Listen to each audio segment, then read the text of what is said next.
Welcome to AWS's Public Sector Summit Online. I'm David Huie, a team lead on the security platform team at Datadog, and today we'll be talking about security automation in the FedRAMP cloud. I've also got with me Phil here. And I'm Phil Shea, an information security advisor here at Datadog.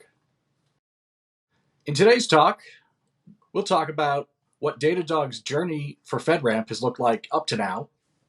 We'll talk about the operational challenges we've encountered with meeting those FedRAMP control requirements. And we'll walk through a technical solution that we've developed here at Datadog and deployed to automate security monitoring. And we'll wrap up with how Datadog maximizes the value of that automation across security and compliance objectives. Let's start by talking about Datadog's FedRAMP journey. Datadog's entry into the FedRAMP market is driven by three primary objectives. First, support existing commercial customers who have been seeking FedRAMP authorization, some of whom had already sought approval to use Datadog, and others who were just entering the FedRAMP program. Second, to provide government agencies with FedRAMP authorized environments. In our case, we had a number of agencies who had already brought Datadog in using their own agency-specific processes. And third, to address demand for support at FedRAMP Moderate and beyond. We saw that FedRAMP, and especially the moderate impact level, was becoming a question with increasing frequency to our sales folks. And FedRAMP High, DoD support, export control data, and criminal justice are often recurring questions from our customers. So these drivers led Datadog to take a two-phased approach to FedRAMP.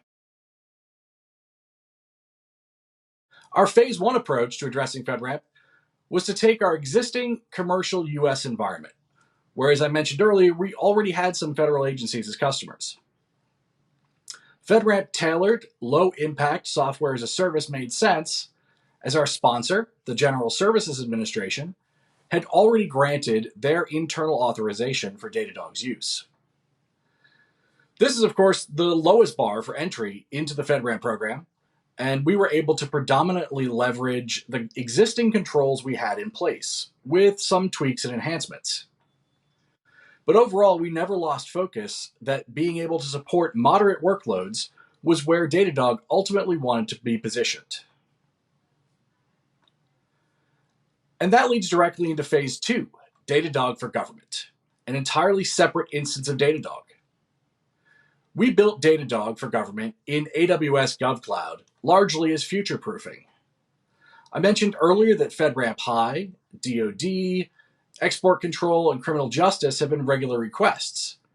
Well, AWS GovCloud gives us the flexibility to be able to move forward from moderate without having to go back and change infrastructure down the road. For now, though, FedRAMP Moderate addresses the majority of the federal use cases presented. It's where approximately 80% of FedRAMP authorized systems exist now.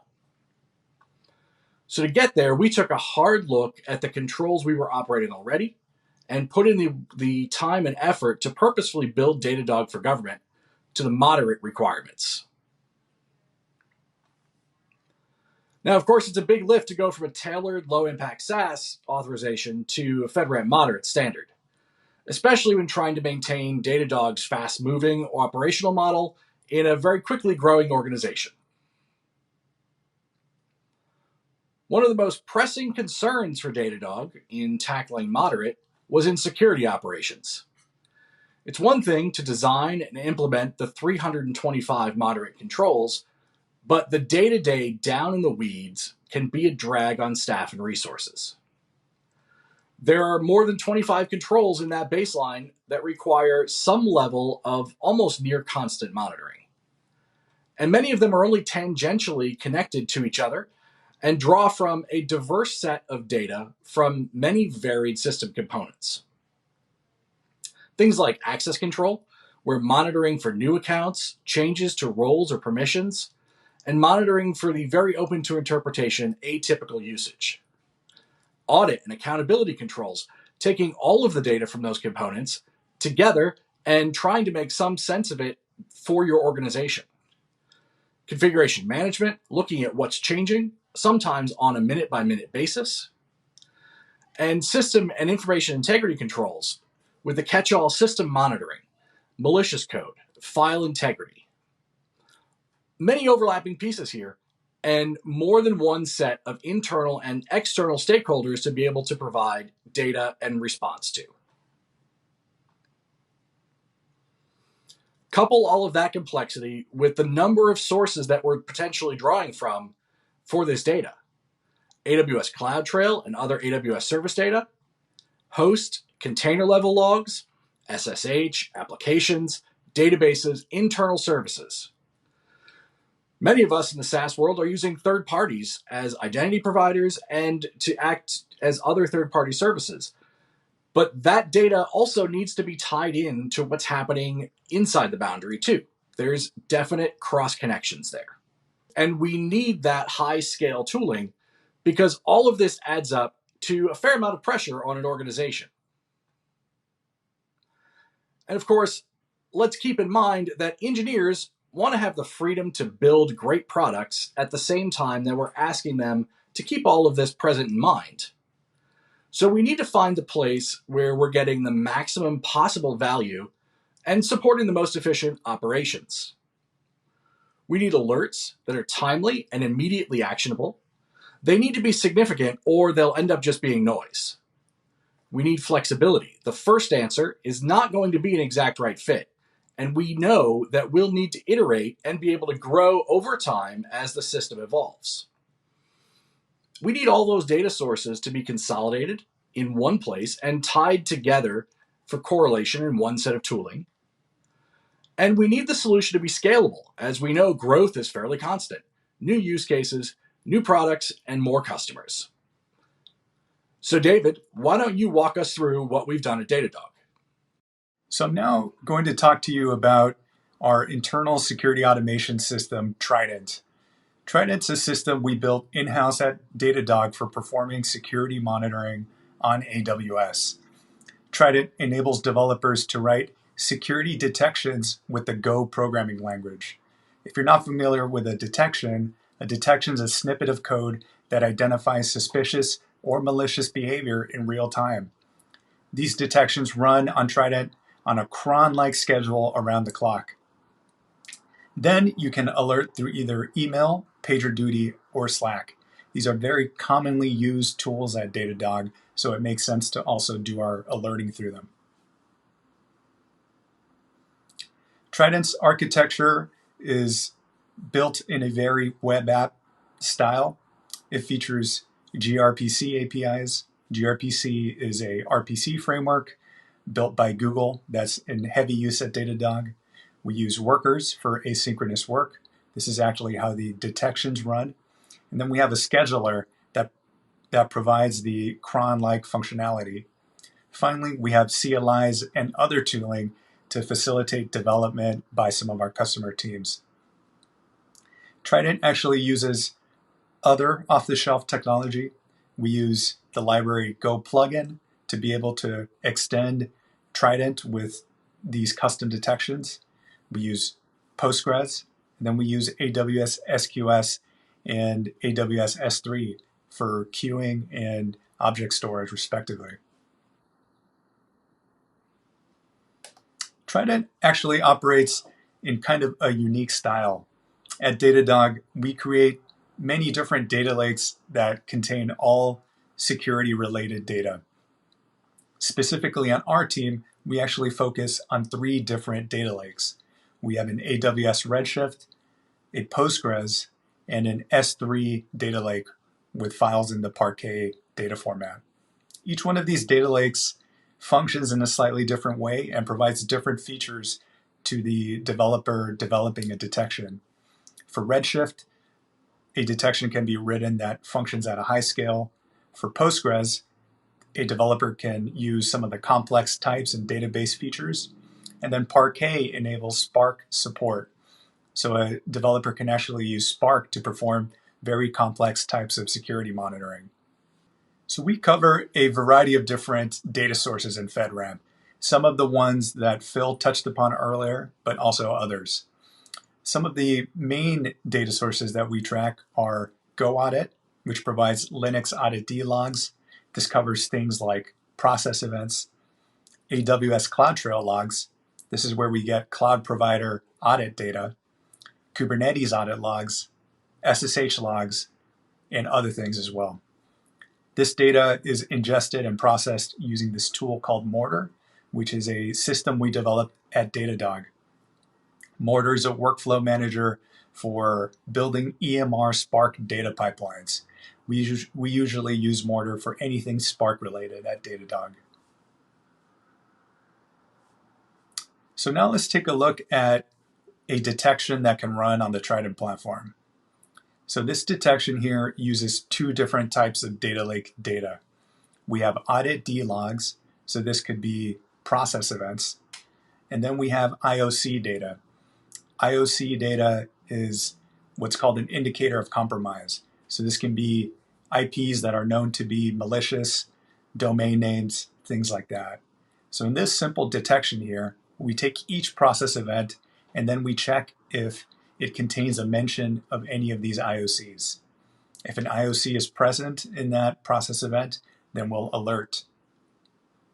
This example could catch shell commands such as the infamous curl to bash style of installing software.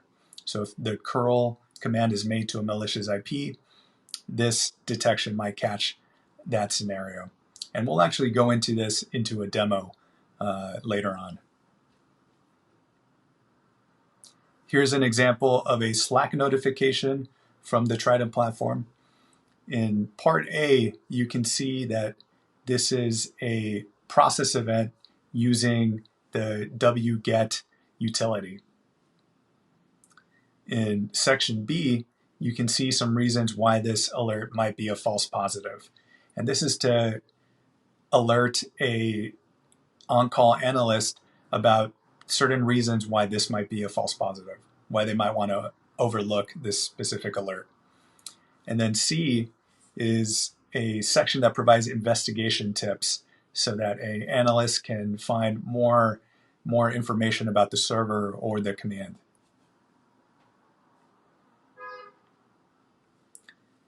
So deploying Trident, actually, let me start that from the top. At Datadog, we actually use cloud agnostic tooling to do the majority of our work. Things like Kubernetes, Terraform, Bazel, and GitLab. With respect to Trident, this enabled us to deploy Trident and the rest of the security platform to a new environment very quickly. In fact, we were able to get Trident and all associated tools running on AWS GovCloud in a matter of weeks. And this actually applied not just to GovCloud, but all of the other cloud providers that we use at Datadog. And now we'll go into a demo. Today I'm going to walk you through the development of a Trident monitor. So this Trident monitor is going to detect instances of curl to bash commands. So here you can see what one of those looks like. Curl to bash is a commonly used installation method by some internet projects. It isn't recommended because you usually cannot visually inspect the script before installing it. Some malicious code or similar can be embedded within the script that you pull down from the internet. Instead, it's usually recommended to save the script, inspect it, and then run it locally. So on my local machine here, I actually have a web server running that outputs a set of bash commands. So this is kind of a simplified version of the installation scripts you would see on the internet. So if I curl port 8000, we actually see these two different bash commands. Additionally, I have a very simple ETL system here. So any command I run in my shell is actually saved to this Postgres database. So here you can see what's currently on this shell commands table. This table is important because Trident actually iterates through every row of a database table running a detection. So here is the actual detection code that runs within this Trident monitor. So here we have a function that takes in an array of database rows and filters it down to the ones that have an instance of curl to bash. Then down in this run function, we can actually see how Trident iterates through every row in a table. So Trident actually provides the different range IDs to use in the database query. They're used here with the parameters start and end. So in the code, we iterate through every single shell command. We filter it down to the ones that contain instances of curl to bash. And then we actually send out an alert. The alert is through PagerDuty. Since I'm actually on call right now, I'll actually receive that page. So now I'm going to demonstrate how we actually send that monitor to Trident. So since the Trident monitor is actually plain Go, we can compile it with the standard Go toolchain. After that, I'm going to send the binary over to Trident.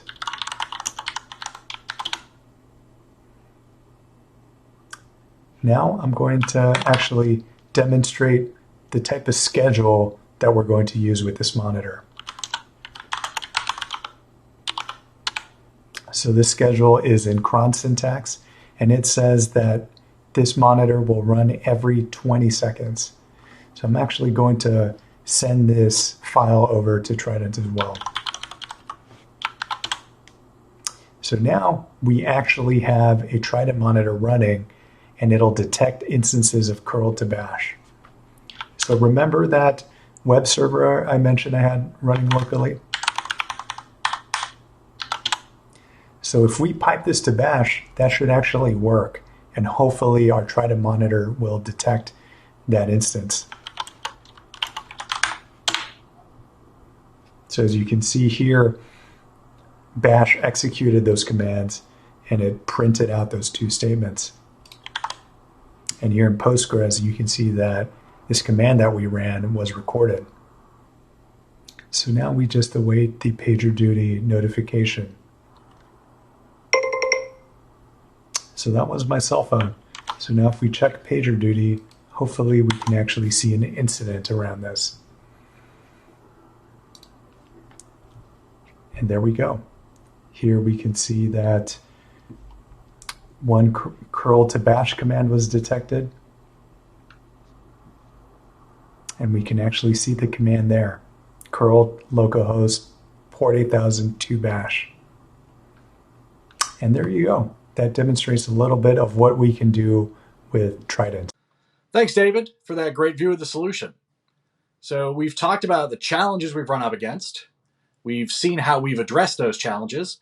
So let's talk about the outcomes, what this actually means for Datadog. It might be a bit cliche, but remains true today as ever. Security automation is most definitely a force multiplier. A single set of tooling where all our security relevant data passes through means we can be efficient, both in managing the data and the configuration of the tooling, and also with the output and actions derived from it. And it means we've reduced the role of the traditional eyes-on-glass security operations center in favor of a more nimble operational model, which frees up resources to allow us to continually build and provide a great service. What drives that is the output from Trident tooling is very high value. There's not much noise, and it's really the outlier when it does occur. That's because the monitors are tuned and can be updated to identify only those events of significance, the events and patterns that are truly cause for follow-up. And when those events occur, we're putting the alerts directly into the hands of the security response personnel and engineers that can drive resolution. And we're pointing them directly to the resources they need in terms of runbooks and playbooks. So we've standardized the response and built an organizational rhythm to responding to these events. And from the security and compliance perspective, it makes my job a lot easier when it comes to questions from sponsors and assessors during the FedRAMP process. We can show a full beginning to end set of documentation, plans, supporting resources, and response personnel, all packaged into a consistent methodology across this entire set of monitoring controls. We can demonstrate the tooling and supporting processes to both our agency sponsors and our third-party assessment organization, along with the alerts, artifacts, and long-term data storage. All in one set of tooling, no casting around for logs from different resources and trying to prove out how often and by whom they're being reviewed. And it's all backed by change-controlled code. There's nothing that makes it easier than showing the rules for the monitors, the schedules for when they run, and the alerts that they generate. Circling back to our earlier requirements, what we've presented here as our solution is a key capability for Datadog. We've consolidated all of our data sources and required monitoring into a single mechanism to evaluate all of our security relevant data. It's a very flexible solution that we can adjust as we need. We can add monitors, change or deprecate others, or adjust the timing or method or content of the alerting through our code repo. We've narrowed the alerts to provide maximum value, to be timely, and put playbooks into the hands of those response personnel for action. And as David mentioned, it can be deployed very quickly and function at scale to support growing operations. Datadog has used security automation to continually expand into serving the public sector, while also meeting our organizational needs. We hope this has been a useful topic for you. Thanks for joining our talk today.